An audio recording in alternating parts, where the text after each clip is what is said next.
के ना देख, रुक के ना देख, रुक के। अभी डाउनलोड करें तक ऐप। पीएम मोदी आज देश के कारोबारियों से मुखातिब हुए। प्रधानमंत्री ने कहा कि उन्हें देश की क्षमता पर पूरा भरोसा है। उन्होंने देश की अर्थव्यवस्था में जान भरने के लिए 5I का मंत्र दिया। भारत को फिर से तेज विकास के पथ पर लाने के लिए, आत्मनिर्भर भारत बनाने के लिए 5 बातें बहुत आवश्यक है। इंटेंट, इंक्लूजन, इन्वेस्टमेंट, इंफ्रास्ट्रक्चर और इनोवेशन। अनेक क्षेत्रों में इंपोर्ट पर हमारी डिपेंडेंस को कम करने का प्रयास लगातार चल रहा है और मैं बहुत गर्व से कहूंगा कि सिर्फ 3 महीने के भीतर ही पर्सनल प्रोटेक्टिव इक्विपमेंट PPE इसकी सैकड़ों करोड़ की इंडस्ट्री आप ही लोगों ने खड़ी की है। 3 महीने पहले भारत में एक भी PPE नहीं बनती थी। आज भारत एक दिन में 3 लाख PPE किट बना रहा है, तो ये हमारे उद्योग जगत का ही सामर्थ्य है। मैं तो गेटिंग ग्रोथ बैक से आगे बढ़कर ये भी कहूंगा कि yes we will definitely get our growth back. आप लोगों में से कुछ लोग सोच सकते हैं कि संकट की इस घड़ी में मैं इतने कॉन्फिडेंस से ये कैसे बोल सकता हूं। मेरे इस कॉन्फिडेंस के कई कारण हैं। मुझे भारत की कैपेबिलिटीज और क्राइसिस मैनेजमेंट पर बहुत भरोसा है। बात अब दिल्ली में कोरोना की। मामले 20,000 के ऊपर जा चुके हैं, लेकिन इसी बीच कोरोना की घुसपैठ देखिए कहां तक पहुंच गई है। यह खतरनाक वायरस LG दफ्तर में भी 13 लोगों को अपनी चपेट में ले चुका है। इस वक्त ये बड़ी खबर हमारे सामने आ रही है। दिल्ली में LG दफ्तर तक कोरोना की घुसपैठ हो चुकी है। 13 कर्मचारियों को यहां पर कोरोना हुआ है। अब ऐसे में इन्हें भी क्वारंटीन किया जाएगा। सैनिटाइजेशन का काम LG दफ्तर में जारी है इस बीच। और आज ही मुख्यमंत्री ने प्रेस कॉन्फ्रेंस भी की। कुछ देर पहले तो उनका ये कहना था कि हम एक अलग ऐप लॉन्च कर रहे हैं जिससे आपको बेड से लेकर बाकी जानकारी मिलेगी। लेकिन LG दफ्तर में जिस तरह से कोरोना की घुसपैठ हुई है, हमारे संवाददाता सुशांत मेहरा की रिपोर्ट देखिए। दिल्ली के उपराज्यपाल के दफ्तर में भी कोरोना का कहर लगातार गहराता जा रहा है। दिल्ली के उपराज्यपाल दफ्तर में कोरोना के मरीजों की संख्या का आंकड़ा 13 तक पहुंच गया है। लगातार जिस तरीके से पिछले हफ्ते 4 मामले सामने आए थे, उसके बाद तमाम स्टाफ का यहां पर टेस्ट कराया गया और अब ये संख्या बढ़कर के 13 पहुंच गई है। 9 नए मामले जो हैं वो LG दफ्तर के अंदर सामने आए हैं और लगातार इसके बाद यहाँ की जो प्रशासन है और उसके लिए एक बड़ी चुनौती जो है वो खड़ी हो गई है और इसके चलते लगातार सैनिटेशन ड्राइव जो है यहाँ पर कराया जा रहा है। पिछले हफ्ते शुक्रवार को 4 कर्मचारी, जिनमें से 1 क्लर्क और 3 LDC जो सफाई कर्मचारी है, उनमें कोरोना के सिम्टम्स जो है वो पाए गए थे। उनका टेस्ट हुआ था और उसके बाद तमाम स्टाफ का यहाँ पर जो है वो टेस्ट हुआ और उसके बाद अब जाकर के 13 मामले जो है वो बढ़कर के पहुंच चुके हैं। यानी सीधे तौर पर अगर कहा जाए तो कोरोना में जिस तरीके से दिल्ली के अंदर भी खतरा बढ़ता जा रहा है, उसके चलते दिल्ली के उपराज्यपाल दफ्तर में भी कोरोना का कहर जारी है। कैमरा पर्सन अजय ठाकुर के साथ सुशांत मेहरा, दिल्ली आज तक। दिल्ली में कोरोना के आंकड़े 20,000 के पार हो गए हैं। दिल्ली सरकार की हालत पर नजर है। सरकार ने ऐप लॉन्च किया जो बताएगा कि किस कोरोना अस्पताल में कितने बेड खाली हैं। हालांकि सरकार का जोर कोरोना पॉजिटिव आने पर भी होम क्वारंटीन पर है। सिर्फ गंभीर मरीजों को ही दाखिल करने पर जोर है।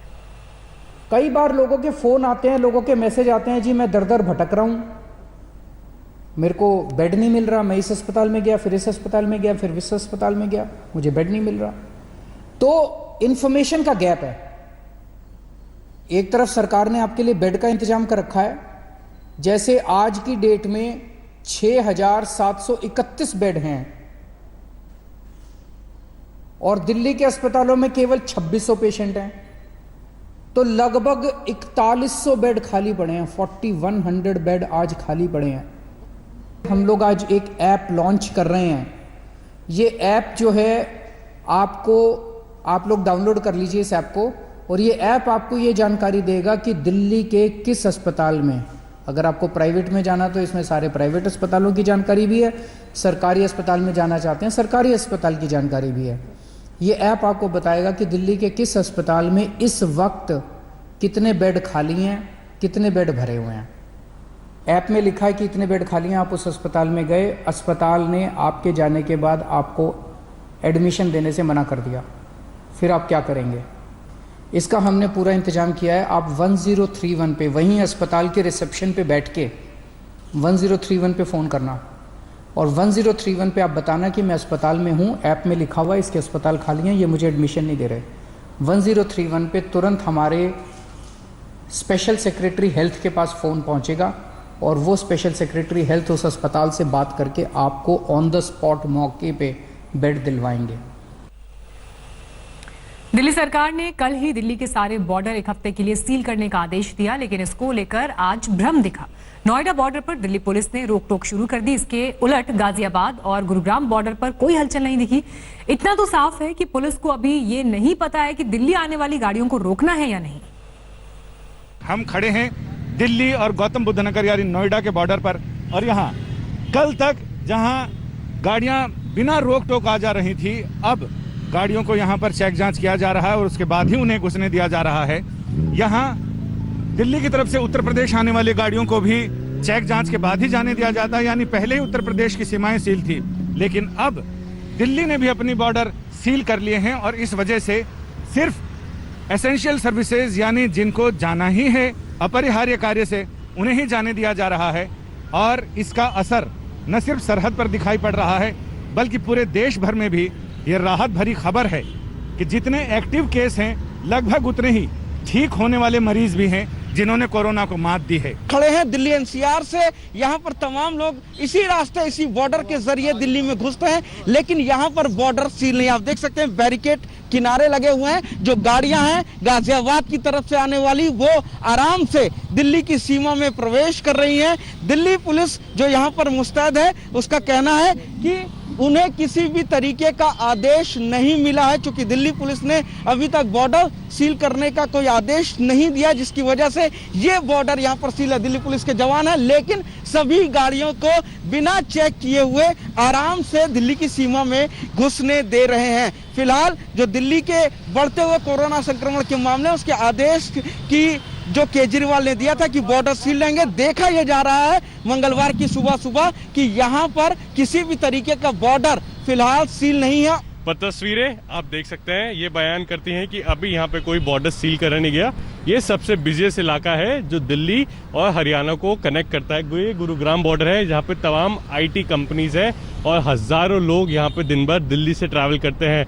लेकिन हालात अभी यहाँ पे ये है कि कोई बैरियर्स नहीं है, पुलिस फोर्स यहाँ खड़ी है, बैरियर्स लगे हुए हैं, लेकिन आप देख सकते हैं फ्री फ्लो ऑफ व्हीकल्स है। यहाँ पे व्हीकल्स को रोका नहीं जा रहा, कोई पास नहीं मांगा जा रहा, कोई ई पास नहीं मांगा जा रहा। अभी यहाँ पे बिल्कुल भी रिस्ट्रिक्शंस नहीं है और वाहनों को बॉर्डर क्रॉस करने दिया जा रहा है। दिल्ली के करीब पड़ने वाले गाजियाबाद की वैशाली कॉलोनी बुरी तरह से कोरोना की चपेट में है। यहाँ दर्जनों केस आ चुके हैं। हालात ये हैं कि यहाँ कई सेक्टर्स को सील करना पड़ा है। दिल्ली से सटे गाजियाबाद में कोरोना के मामले लगातार बढ़ते जा रहे हैं। इस वक्त हम मौजूद है गाजियाबाद के वैशाली सेक्टर 5 के बाहर। तस्वीरें आपको दिखाना चाहेंगे किस तरीके से पूरे इलाके को यहाँ पर जिला प्रशासन की तरफ से सील कर दिया गया है। सेक्टर 5, सेक्टर 4, सेक्टर 1 और सेक्टर 2 और तमाम इन सोसाइटीज में लगातार जिस तरीके के कोरोना के मामले सामने आ रहे हैं, उसके बाद प्रशासन की तरफ से इस तरीके से यहाँ पर इस पूरी सोसाइटियों को जो है इलाकों को सील किया गया। किसी भी शख्स को अंदर से बाहर और बाहर से अंदर जाने की इजाजत जो है वो फिलहाल नहीं दी जा रही है। पूरा गाजियाबाद रेड जोन के अंदर है और ऐसे में एहतियातन के तौर पर लोग घरों से बाहर ना निकले। जिला प्रशासन की तरफ से ये सख्त आदेश जो है वो दिए जा रहे हैं और एसेंशियल सर्विस जितनी भी है, चाहे वो दूध हो, खाने पीने की चीजें हो, वो भी सोसाइटी के बाहर ही उनको रोका जा रहा है ताकि ये लोग अंदर ना जाए। जिनको भी खाने पीने की जरूरत की चीजें चाहिए वो बाहर आकर के यहाँ पर ले सकते हैं, लेकिन अगर कोई व्यक्ति बाहर आता है और बिना मास्क लगाए घूमता हुआ नजर आता है तो उसके ऊपर भी जिला प्रशासन की तरफ से लगातार सख्त कार्रवाई भी जो है यहाँ पर की जा रही है। कैमरा पर्सन अजय ठाकुर के साथ सुशांत मेहरा, गाजियाबाद, आज तक। नमस्कार, मैं हूं अंजना ओम कश्यप। हमें उम्मीद है ये वीडियो आपको पसंद आया होगा। लेटेस्ट खबरों के लिए यूं ही देखते रहिए आज तक, और इस वीडियो के पसंद आने पर लाइक, शेयर एंड सब्सक्राइब करना ना भूलें।